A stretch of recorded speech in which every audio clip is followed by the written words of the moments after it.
ఇప్పుడే జీ5 app download చేయండి. చూడండి మీ ఫేవరెట్ టీవీ షోస్ ఎప్పుడైనా ఎక్కడైనా. కానీ ఒకళ్ళ కింద చేయి చాచి బ్రతికే అలవాటు మాకు లేదు. చాచి బ్రతికే అలవాటు మాకు లేదు. బ్రతికే అలవాటు మాకు లేదు.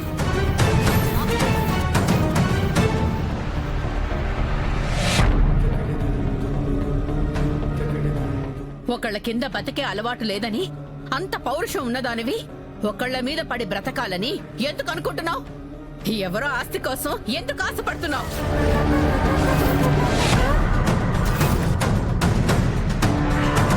నిజం తెలియకొచ్చాను. మీ నిజ స్వరూపాలు తెలియక అడిగాను. అయినా నేను ఇప్పుడు ఏం మాట్లాడినా మీ ఎవ్వరికీ అర్థం కాదు. ఎందుకంటే మీరందరూ ఈ ఆనంద అనే మైకోలో ఉన్నారు.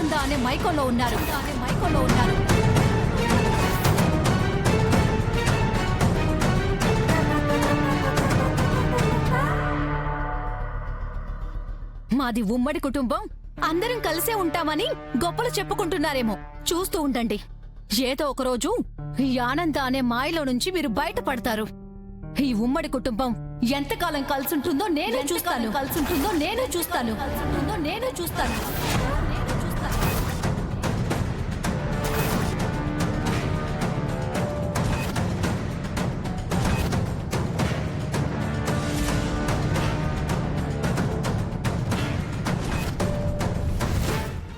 పద రోహిత్.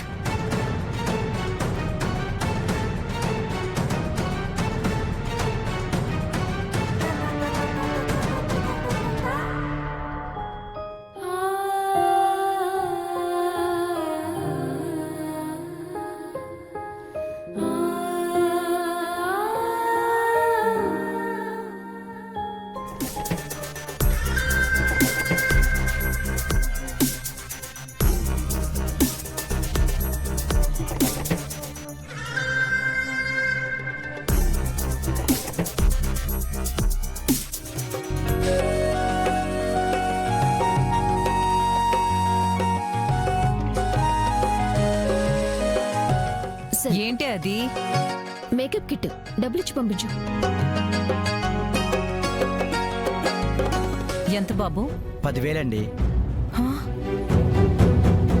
10,000? వచ్చేస్తున్నాను. 10 నిమిషాల్లో అక్కడ ఉంటాను. ఏమండి? వచ్చేస్తున్నాను. ఏంటి గీత? మీ పెద్ద కూతురు మేకప్ కిట్ ఆర్డర్ పెట్టిందంట. 10,000 కట్టాలి. స్కానరా క్యాషా? Scanner madam.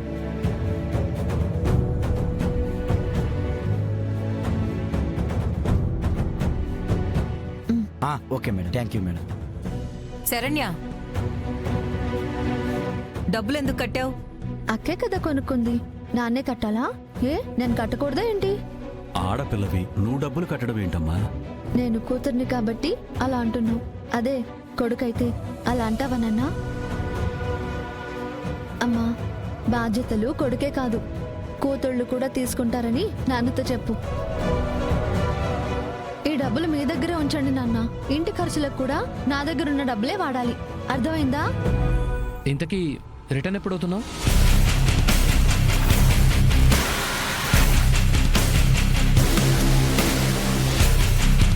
అంటే నన్ను ఇక్కడి నుంచి ఎప్పుడు పంపించేద్దామని చూస్తున్నావు కదా?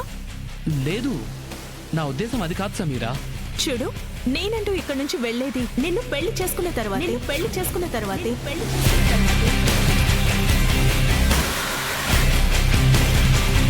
ఈ ఆనంద భైరవి బతికున్నంత వరకు మా నుండి ఎవరిని వేరు చేయలేరు.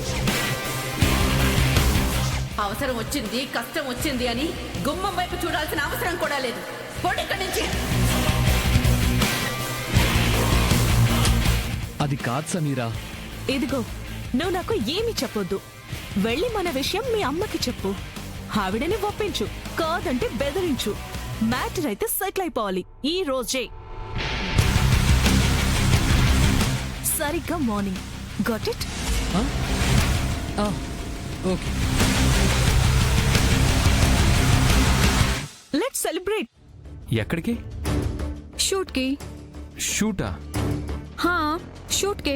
ఇప్పుడు ఇదంతా అవసరమా? అయినా ఈ డ్రెస్ ఏంటి? షూటింగ్ ఇలా కాకపోతే ఇంకెలా వెళ్తారు? నిన్నటి వరకు ఒక హోప్ ఉండేది. నీ వాటాలో ఆస్తి నీకొస్తే దాంతో బిజినెస్ చేసి లైఫ్లో సెటిల్ అవ్వొచ్చని. ఇప్పుడు ఆ హోప్ లేదు కదా. నువ్వు అనుకున్నది రాలేదు. వచ్చిన పనైనా చేసుకోకపోతే ఎలా? నువ్వక్కడ ఫంక్షన్లో గట్టిగా మాట్లాడుంటే బాగుండేది. మాట్లాడాను కదా. ఏం మాట్లాడావు? నీకు ఆస్తిలో సంబంధం లేదని వాళ్ళు చెప్తూ ఉంటే సైలెంట్ అయిపోయావు. ఆఖరికి నిన్ను నేను డబ్బు కోసం ప్రేమించి పెళ్లి చేసుకున్నానని చెప్పి మీ పిన్ని ఆ ఆనంద భైరవి మాట్లాడినా తిరిగి మాట్లాడలేదు నువ్వు. అంటే తప్పు నాదంటావా? అవునంటే నువ్వు ఒప్పుకోవు కదా. కానీ నిజమైతే అదే. నువ్వు సైలెంట్గా ఉండకుండా గొడవ పడి నలుగురిని పిలిచి పంచాయతీ పెడతానంటే వాళ్ళు దారిలోకి వచ్చుండేవాళ్ళు. నువ్వలా అనవు, ఎందుకంటే వాళ్ళు నీ వాళ్ళు. నిజంగా వాళ్ళు కూడా నిన్ను అలాగే అనుకోనుండుంటే నువ్వు లైఫ్లో ఎదగటం కోసం నీ వాటా కావాలి అంటే వెంటనే ఇచ్చుండేవాళ్ళు. దానికొక చాంతాడంత కథ చెప్పుండేవాళ్ళు కాదు కదా. వాళ్ళు డబ్బులు ఇవ్వటం కుదరదన్నారని మన ఆలోచనలైతే మనం మార్చుకోలేం కదా. ఏదైనా చెయ్యాలి, ఎలాగైనా బిజినెస్ స్టార్ట్ చేయాలి. మాట్లాడితే బిజినెస్ బిజినెస్ అంటావు. బిజినెస్ పెట్టాలంటే పెట్టుబడి కావాలి కదా. ఎక్కడి నుంచి వస్తుంది? మనం కావాలని ప్రయత్నిస్తే ఏదైనా వస్తుంది. నేను డిసైడ్ అయ్యాను, మనం టెక్స్టైల్ బిజినెసే పెడుతున్నాం. మా పిన్నివాడు చేస్తున్న బిజినెస్ కూడా అదే కదా. అంటే మీ పిన్నిగారు బట్టల వ్యాపారం చేస్తే ఇక భూమి మీద ఎవరూ బట్టల వ్యాపారం చేయకూడదా? ఆ వ్యాపారాన్ని చూసే కదా ఆవిడ మురిసిపోతుంది. ఆ వ్యాపారంలోనే కదా ఆవిడ అంత డబ్బు సంపాదించింది. అదే బిజినెస్ పెడదాం. ఆవిడకి పోటీగానే బిజినెస్ పెడదాం. ఆవిడకంటే ఎక్కువ సంపాదించి చూపిద్దాం. దానికి అవసరమైన ఇన్వెస్ట్మెంట్ గురించి నేను ట్రై చేస్తాను. నువ్వు కూడా ట్రై చెయ్యి. ఆర్గ్యుమెంట్ చెయ్యకు. ఆనంద, జరిగిన దాన్ని తలుచుకుని ఆలోచిస్తున్నావా ఏంటి? ఎందుకిలా జరుగుతోంది అని ఆలోచిస్తున్నానండి. రోహిత్ ప్రీతిని ప్రేమించి ఆ రోజు మనకెవ్వరికీ ఇష్టం లేకపోయినా మన మాట వినిపించుకోకుండా ప్రీతిని పెళ్లి చేసుకున్నాడు. సర్లే, అయిపోయిందేదో అయిపోయింది, తర్వాత తెలుసుకుంటాడు, మనతో కలిసిపోతాడు అనుకుంటే మనతో ఇంకా దూరాన్ని పెంచుకుంటున్నాడు. దానికి కారణం మన రోహిత్ కాదనంద, తన భార్య ప్రీతి. ఆ అమ్మాయికి మొదటి నుంచి డబ్బు గురించి ఆలోచన తప్ప వేరే ఆలోచన ఉన్నట్టు నాకు కనిపించలేదు. డబ్బుతో ఏముందండి? నిజంగా డబ్బిస్తే రోహిత్ బాగుపడతాడు అనే నమ్మకం నాకుండుంటే ఆస్తిలో వాటా కాదండి, ఈ యావదాస్తి మొత్తాన్ని తనకే రాసిచ్చేస్తాను.